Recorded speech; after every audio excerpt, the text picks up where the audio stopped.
Hello, and welcome to Reinfused. Right, this is the level 2 of the Road to 2000 draw.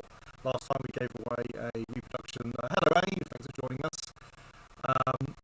We gave away a reproduction Game & Watch game. This time, so this level 2 is. Where are we? A Famicom Power Glove, the iconic, nay infamous, peripheral for the Nintendo Famicom. And whilst, yes, I accept that a lot of people haven't got Famicoms and therefore can't use it, doesn't matter. It's a piece of gaming history. You should just mount it on the wall. Hello, Score, thanks for joining us. Just mount it on the wall somewhere. That's that's what you do with things like this. Anyway. So I've got a number of questions that people have asked me, which is how we do the draw. And so I will answer those questions now. And then we will do the live draw. It will be on the screen and you'll be able to see it happening. You'll be able to go to the website I used afterwards to do your own random thing to prove that it is indeed random. We try and be as transparent as possible. And then I'll talk about the next draw, and etc, etc. But anyway, let's get on with the question answering because there's quite a few questions. So let's get those done. Right. Hold on. Two-part question just for fun. What is your favourite multi-platform game and what is your favourite exclusive game? Right. Multi-platform game is probably going to be Skyrim, dull as that sounds. I do love me a bit of Elder Scrolls and I think Skyrim was a fantastic game. I've owned it on multiple platforms as well, so you know it covers all of it. What is your favourite exclusive game? Again, it won't be a retro one as such. I mean, there's plenty of games I love it in retro, but I think in terms of exclusive games, I think it's going to be one of the Uncharted games from the PlayStation. They were fantastic games. I think they excelled beyond Tomb Raider completely. I really do believe they do. Probably the first Uncharted because I really did love that. I think it was a really good introduction to a series. Right, what's the most frequent problem you find yourself repairing? For me, it seems to be spotty keyboards. The same keyboards on the kind of the old stuff that I tend to look at. It tends to be membrane keyboards, and membrane keyboards are horrible and awful to use. So it's membrane. I should check. I forgot to check. You can all hear me, can't you? I really do remember to need to test this because it's not always guaranteed you can. So I'll wait for an answer because otherwise it's like a mime act, a really bad mime act.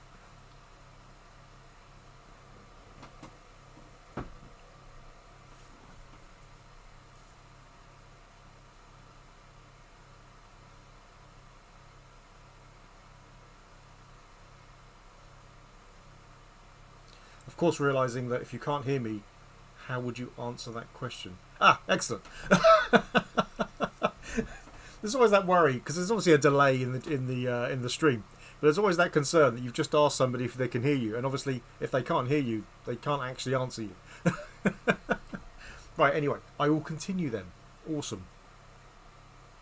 What video that you made are you most proud of?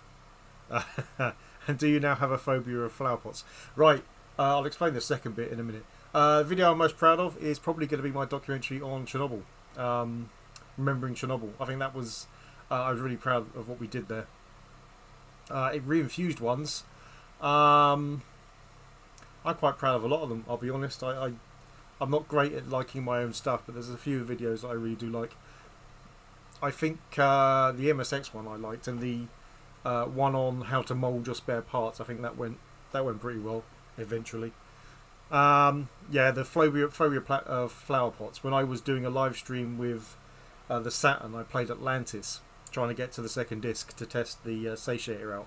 Atlantis is a horrible game, and it should basically be used to torture people because it's awful.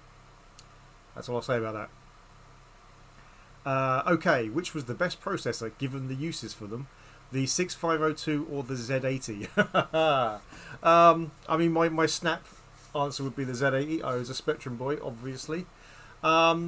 Yeah, it's hard to say. In terms of versatility, I will absolutely say the Z80. There are so many platforms built around the Z80, and not just as the core processor, but as the secondary processor. I mean, almost every machine between the like late 70s to the even up to like the early 2000s, you'll find a Z80 on so many machines, and it's such a wide era of processor, and it was just a genuinely good design for a processor. I mean, in terms if you literally break down the capabilities of the chips, the 6502 absolutely is the better processor. It's just got so much. Well, it depends on the version. See, this is the other problem. The 6502, there are lots of variations of it, and that's when even if you ignore the 6510, which is a 6502 with knobbly bits. So it's hard to say, but overall, the 6502 is probably the more technically advanced processor, but the Z80 is the one that I think did more with what it had. It's prevalent on so many machines, whether it's the main processor or the secondary processor. Have you looked into creating ROM boards for older systems? Yeah, and I have. I've created ones for the Vectrex. I'm currently trying to recreate the cartridge for the Bandai's RX-78 personal computer, because trying to get games for that thing is near impossible. So I do try. I mean, I started and stopped a few of them because boards came out. So I started doing one for the Super Cassette Vision, but it looks like Team Europe are going to beat me to that one. They also beat me to the I can't remember what it's called, but one of the drawing boards which has software. So yeah, I do it. I'm not an expert by any means, but I'm kind of, let's say, advanced amateur. Are you also planning on doing any repair videos? Right. So I answered this one more or less in my state of the channel address video a few yesterday, day before, can't remember. This week anyway. I am going to. As part of kind of the education videos I'm doing, and I'm trying to do more of that. The issue is that repair stuff is kind of almost like a downtime thing for me, and you kind of get lost in it and you just do it. So there's been on more than one occasion I absolutely intended to record some footage doing some repair stuff, and I just kind of sat down to investigate what I was going to do, and ended up just doing it and forgetting to put the camera on. So yeah, so I will do though, but it's a kind of a weird thing for me, because I do like to just take my time over repair stuff, and it's not always conducive to a good video. But I'm definitely going to, yes. What is your go-to 9-pin Atari style joystick of choice? And keep up the awesome vids. Thank you very much for that. I hope people do enjoy my stuff. I mean, obviously, it's the Cheetah Ballistics, as I've constantly said. Yes, that's absolutely it, Score. You just think, oh, I was recording that. Whoops. Once I forgot to turn the camera on. I had literally set up and literally just forgot to turn it on. So, yeah, the Cheetah Ballistics. I take the mickey about the Cheetah Ballistics a lot, but it is actually genuinely a really good joystick, a joypad. It really is. It's weird with the joy, because it's got the if you look at it flat on, the crosshair is a little bit kind of skew-if, angled. But it's actually really easy to use when you actually if you stop thinking about that and just use it, it works really well. So yeah, I would say the Cheetah Ballistics. Otherwise, it's going to be Competition Pro. That's my one from back in the day that I really enjoyed. I really want one of those Cheetah ones where the whole thing turned around. I mean, they were awful and they broke immediately, but I really do like them. They're that one tank game where you could turn the turret around. Right. Oh, blimey, pardon me. What machine have you missed out on that you really regret not getting? Ah, right, yes. So, there's a few. There really are a few, actually. I missed out narrowly on my big white whale of retro gaming is the Capcom Power System Changer. I'm not going to get into the nastiness that happened recently around that machine, but anyway, way back in the day, there was one being sold for like 500 quid, and I didn't really know what it was at that point, and I just kind of ignored it. And now, if you see any of them up for sale, they're never less than 2 to 4 grand. So I really regret that one, because yeah, that was a real kick in the teeth. I narrowly missed out one that really genuinely upset me. Sega have done quite a few educational toys, and they've done quite a few drawing pads. But they did one called, I can't remember what it's called now. I will work it out and I'll put it up somewhere. But it's I do. Sorry about that, Goldfish. Yeah, it's really hot in this room, so I do indeed have a fan. I'll tell you what I'll do. As a concession, I'll turn it down slightly, unless I start melting, in which case I'll turn it back on. Yeah, they've done this one drawing pad which is based around the 32X and the Genesis, and they've literally made an all-in-one 32X and Genesis. It's not a full Genesis; it's got some bits missing, but it is basically a 32X and a Genesis in one board. I missed out buying that one by £10, and I really, it's the one time when I wish I could ignore the Japanese auction laws and rules and bid after the 5 minutes. I won't do that because those are set down as a kind of rule, and so I don't do it. But missed out by 10 quid. I mean, he might have had a bid on there for 200 quid, who knows, but I really do regret missing out on that, because I think it would have been a really interesting video. Do you agree the Sinclair C5 was a brilliant idea just a few decades ahead of its time? Absolutely. Sir Clive Sinclair was a visionary. I mean, for all the things you could say negatively about him, the positive are he was absolutely a visionary. He came up with the Sinclair C5, and his ideas for doing it were absolutely around getting away from petrol sources and stuff like that. And it was nobody was really thinking that way, apart from right out there environmental scientists. Nobody was really thinking in that area. Too far ahead of its time. Of course, the technology just wasn't there, and even if it had been, Sir Clive Sinclair, for all of his wealth, didn't have enough wealth to be able to put enough research money into doing that. So yeah, no, I absolutely. I mean, I know it's a bit of a joke now, but I think his reasons for wanting to doing it were absolutely spot on, and we're seeing that now. It's just he didn't have the technology or the finances to create that technology back in those times. How do you find so many awesome and offbeat retro systems? Just lots and lots of browsing. So if I'm going to an auction site, especially Buyee. So Buyee is my go-to Japanese place. Buyee lets you look at all sorts of marketplaces. So you can look at Yahoo auctions, where I get the vast majority of my stuff. Rakuten, which is really, really good for buying stuff quickly. And Mercury, which is basically like a car boot sale online in Japan. And that can be quite useful. I've got a couple of Super Cassette Vision games there for like a quarter of the price of anywhere else selling them. So they're all really good. But instead of just searching for stuff or going into the like the different categories, I tend to go to a high level category and just browse. I mean, there's pages and pages, obviously, but just sometimes you find stuff like the Bandai RX-78 personal computer. I would never have found that one by just searching the stuff. I didn't even know it existed, so I literally just browsed. The Taito karaoke box that I donated to the Centre for Computing History Museum, other than somebody telling me they told me about that, I only found that because I was browsing for it and saw Taito, and obviously that's a name I know from the arcades, and so I looked into it more and I got one. Turns out it's useless, but that's fine. It's an interesting piece of technology regardless, which is why it's better at the centre than it is with me. And so yeah, just take your time and browse. Don't bother searching for stuff or just going into like Sega's bit of an auction site. Literally just browse the whole thing, and it takes time, but you'll find more interesting stuff than you would by trying to find interesting stuff. You see what I mean? What piece of tech have you spent the most money and time fixing, etc., for them to be disappointed with it?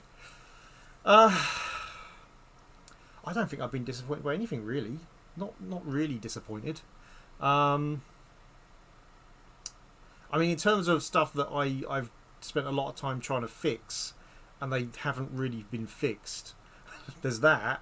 and that's mostly Spectrums. I've got a huge pile of Spectrums, and I fixed loads of Spectrums, but sometimes there are ones that just have so many issues you can't really fix them. I guess in terms of a disappointment, full stop, I got my first Neo Geo AES. I got because it was marked as being broken. I got it for 40 quid with a game, which is really good. Even the time when I bought it, it was really good. Turned out they just had a dodgy EEPROM in there, so I desoldered the EEPROM, put a normal Neo Geo BIOS in it, and it worked fine, absolutely perfectly fine. And so I saw another one which was also 40 quid and marked. Well, no, in fact, no, sorry, that one was 90 quid, but it was still cheap at the time, and it was marked as being broken. And I got that assuming, hey, I can probably fix it again. And what it actually turned out was somebody else had tried to do a BIOS swap, and it looks like they literally levered the chip off without desoldering it. And so there's a huge gouge going through where all of the BIOS lines are. I will fix that eventually, but I've spent so much time doing it that it's like I will do it eventually, but I got so bored of looking at those lines and trying to fit patch cables in, tiny patch cables in, that I just gave up for a little while. I will go back to it at some point. The other thing is I tried to make the Cubeed, which is an SD solution for the Sinclair QL, and I made the PCB for it, and I started. I've never been able to get it working, and I've now thrown so much money at that because some of the chips it uses are quite hard to get hold of. That I've given up on that, and I've just bought an off-the-shelf solution from someone. So there's that. Hopefully that answers the question. Right, that's it. That's the questions. So now we have to go over here to the browser, and hopefully this won't mess up. There's every chance it will. So we'll have to fix it. Come on. There we go. Right. So now, hopefully, you should be seeing... I'll just quickly... back. There you go. So now you're seeing this. This is the page. You can see the URL. You can go to this and test it out. It is random, or as random as you get in this world. In here is a whole list of names. You will probably see, hopefully this updates, there's a few names repeated. That is because they are patrons. So if you are a patron of the channel, then you get one extra. You get one automatic entry, and then if you ask a question, you'll get another entry. So that's why there'll be a couple of doubles there. Hello, James. Thanks for joining. Although you've got a buying reason to do so, obviously. Yeah, so what we're going to do is we are going to hit this random choice button. It will randomly choose a person. That person will then at some point contact me in some way, and they will have a Power Glove sent to them. Hopefully. I mean, things are a lot better now in terms of getting stuff sent places, so it should be okay to send. So basically, yeah, if it's possible for me to send it, I will send it. There's no monetary alternative to the prize. Yeah, the usual caveats and stuff. If the person who wins doesn't get in touch with me in a week, that prize will be recycled. So the next prize, which I'll talk about after we do this draw, will also be the Power Glove and that prize. So there'll be two prizes. So yeah. Anyway, let's go and actually click this button then. So hopefully you can all see this working. I will click the random choice button, and then we will see the winner. I'm sorry, I'm delaying so I can see on my phone that this is still going. It is. Right. I am going to hit the random choice button. 3, 2, 1. There you go. Ramoke, you are the winner. Now, I know you on Twitter, so I will contact you if you're not here. Thank you for everybody who joined in. There is still 2 more prizes to go, so absolutely please enter again for the next time when we hit 1900 subscribers, and we're almost halfway through 1800 now. We will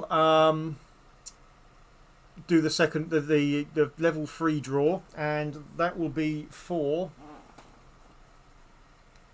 this, which is that. Yeah, can you see that? I hope you can see that one. I can't tell, this is too far behind. So this is for a Wonder Swan colour. It's a nice coral pink one. What do they actually call it? What colour do they actually call this? Pearl Pink.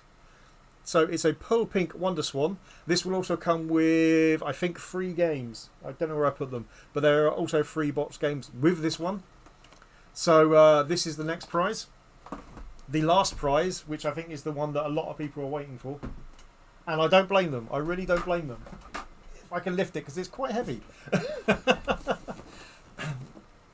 Is the Casio Loopy. So when we hit 2,000 subscribers, this is the prize, the Casio Loopy. It's I think it's brand new in box. It seems to be brand new in box. I undid all the twirlies on it when I was testing it. It's got spare sticker cartridges. It's got 2 games. So I think this is genuinely the best prize we've given away, and we gave away a Virtual Boy in a box. So I think this is possibly the best prize we've ever given away. But I think all the prizes are good. Hopefully you agree. Anyway, thank you very much for being with us. There will always be more competitions on this channel. I like to give back as much as I can. So yeah, so anyone who bothers watching the videos will always have a chance to enter any of these prizes. My patrons will always get an extra chance at a prize. And I've also got a couple of patron only contests coming up after the Road to 2001 is done. So thanks for watching. And I will see you again next time.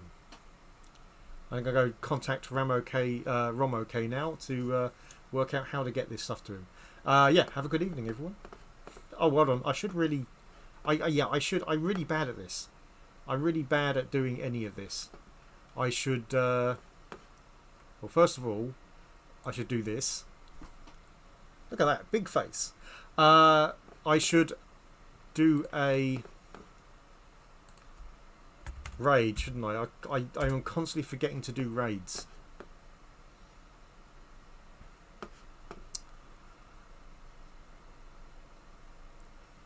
Let's raid Ponder.